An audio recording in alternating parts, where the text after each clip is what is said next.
Hey YouTube, in this video we're going to talk about the top 5 tips, in my opinion, for new preppers. Stick around.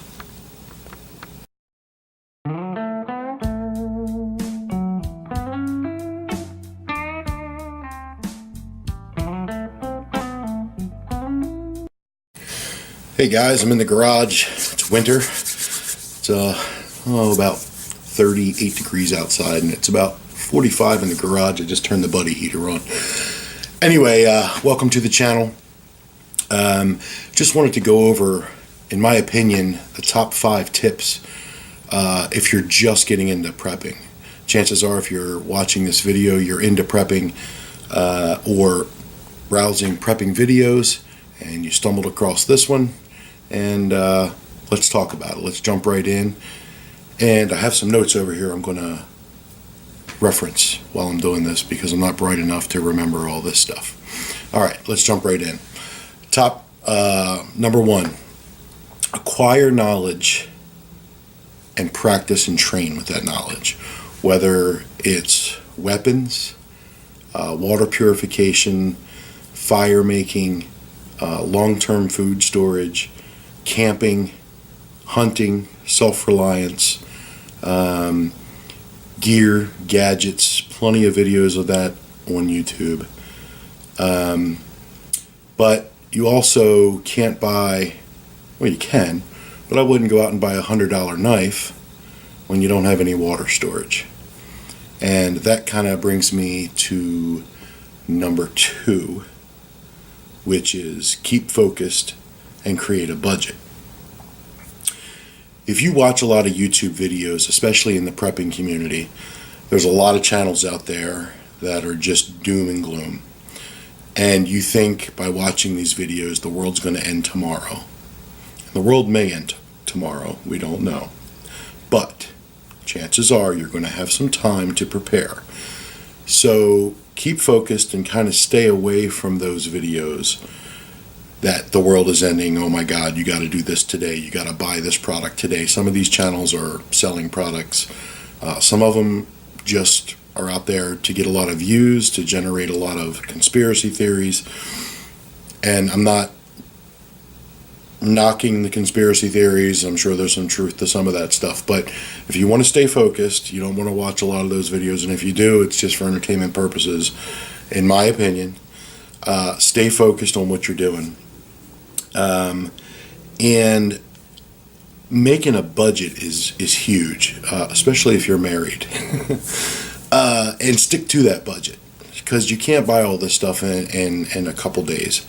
So make a budget and stick to that budget. And I think that if you do that and you have a talk with your spouse and set that dollar limit, whatever it is, even if it's, $20 a month, well, then you go out and you buy $10 worth of food and $10 worth of water or $20 gadget, whatever you want to do to spend your money. Just make that budget and stick to it. Number 3 is get a water filter or learn how to purify water or store water. Water's huge. And there's a lot of great products out on the market by Sawyer or Berkey that do these things. Actually, there is a video I'm probably going to put in the description box below from Kgoat, who has a great video and did a lot of research on this subject. And I'll actually put that link to his video below.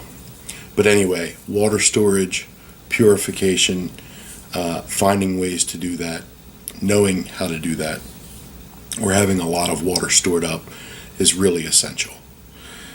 Number 4, buy foods that you eat and rotate those foods. Excuse me. So you want to use the FIFO method. First in, first out.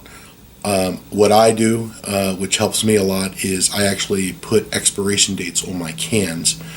And when I put them on the shelf, I know the expiration date because it's on the can in like a black marker, and I face that to the front of the shelf. And then when I get new product, I'll stack that behind it or in a different area, and I know what to use first. That way you're not wasting money. So if you've never eaten pinto beans before, don't go out and buy pinto beans just because you watched a few YouTube videos and everybody says pinto beans are great. If you've never eaten pinto beans, don't buy pinto beans unless you try them and like them, or learn how to prepare them that you like them. Same thing with rice, beans, whatever you're storing. Also, learning how to do long-term food storage.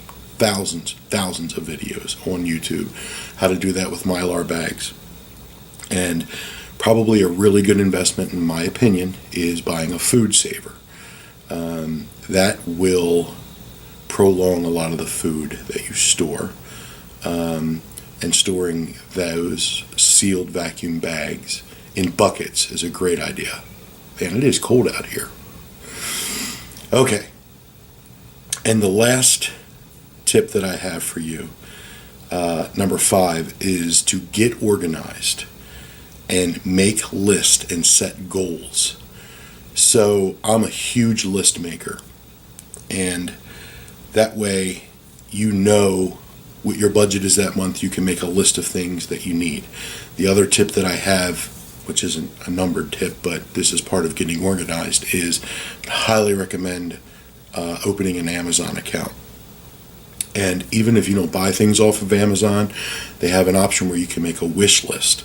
And if you're watching a really cool video on YouTube and you see this really cool stove that you think would be a good investment for you, then you can put that model number stove in the search part of the Amazon field, and chances are it'll be there. And then you can add that to your wish list.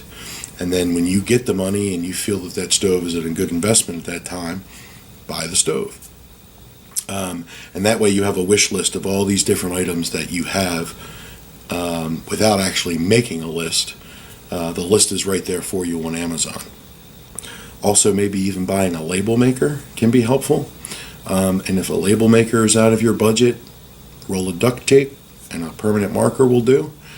Buying 5-gallon buckets, food safe buckets, whatever. There's a lot of ways to get free buckets from bakeries, restaurants, pickle buckets, and actually Home Depot buckets, brand new. I store a lot of my long-term food storage in those as well. And if you need shelving, go to Craigslist.